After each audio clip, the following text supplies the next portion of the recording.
और जो अधूरे कार्य है उसको भी आगे बढ़ाने का प्रयास कर रहे हैं। लेकिन आप सोचिए साथियों, जिस बिहार में गंगा के इस पार आने में हिम्मत जुटाना पड़ता था, बिहार के नॉर्थ बिहार में नदियों का जाल बिछा हुआ, लोग डरते थे इस इलाके में आने। और पटना से यदि दरभंगा चलना, तो जब मैं पहली बार मंत्री हुआ तो मात्र 7 घंटे लगे थे साथियों आपके दरभंगा आने में।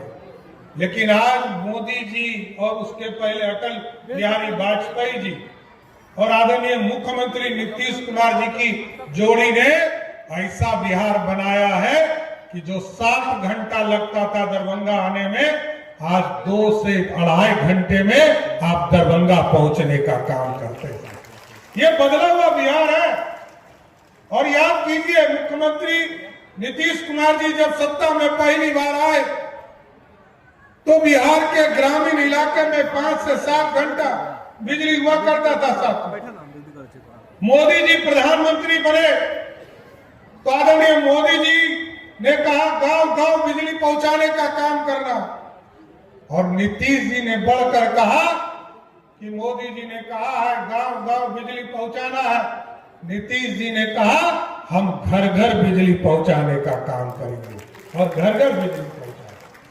और साथियों, हमें याद है जब पिछले साल 2025 में हम लोग ये तय कर रहे थे, जब महिला संवाद के माध्यम से कई बहनों ने आदरणीय मुख्यमंत्री जी को कहा कि हमको बिजली बिल बहुत देना पड़ता है, तो मुख्यमंत्री जी ने तय किया और हम लोगों ने प्रस्ताव दिया कि 100 यूनिट बिजली मुफ्त देना है।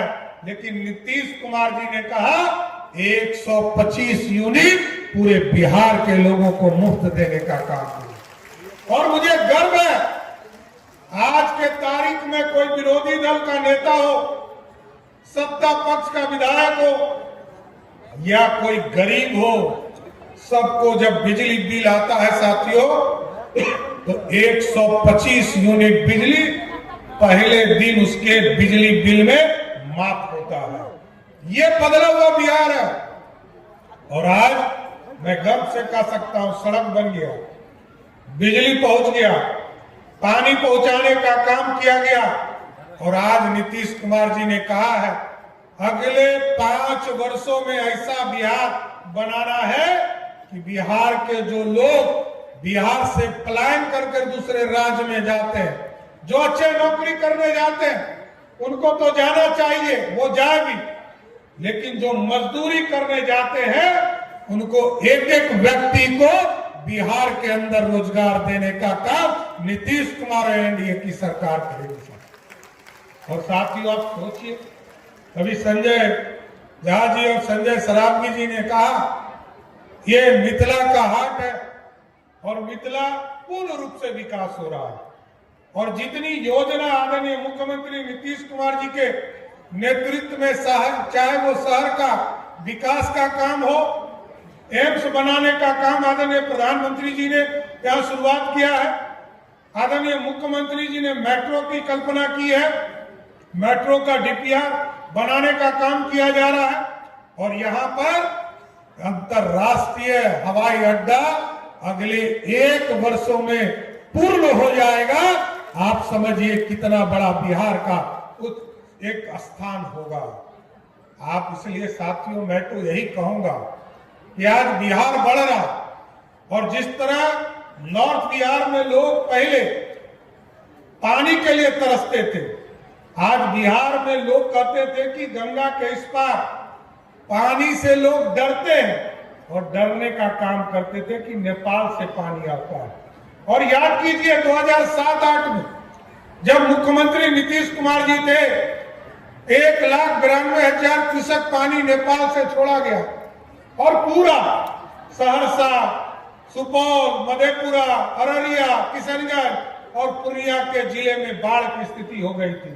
लेकिन नीतीश कुमार जी ने इसका स्ट्रेंथनिंग का काम किया, बांध को ठीक किया, और आज प्रधानमंत्री जी ने 2024 और 25 के बजट में कोसी और मेची लिंक को जोड़ने का काम और इसको कोसी कैनाल को हाईराइज करने का काम, सभी की स्वीकृति देने का काम किया है।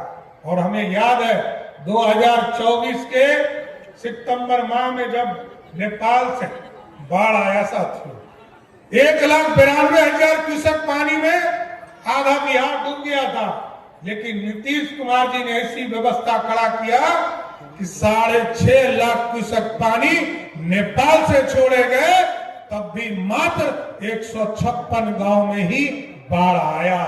ये बदला हुआ बिहार, अब डर खत्म हो गया साहब। आज बिहार के इस इलाके में लोग आपके बीच में चाहते हैं कि हम उद्योग लगाने का काम करें। अभी चर्चा लोग कर रहे थे अशोक पेपर मिल का, अभी इसकी कानूनी प्रक्रिया भी की जा रही। 280 एकड़ जमीन है और इसमें पिछले बार जिसको दिया गया था उससे भी वापस लेने की प्रक्रिया की जा रही है। एडवोकेट जनरल भी इसको देख रहे हैं और उद्योग विभाग भी इसको देखने का काम कर रहा है। हम आपको जरूर आश्वस्त करते हैं, आदरणीय मुख्यमंत्री जी ने निर्देश दिया है अशोक पेपर मिल के सारे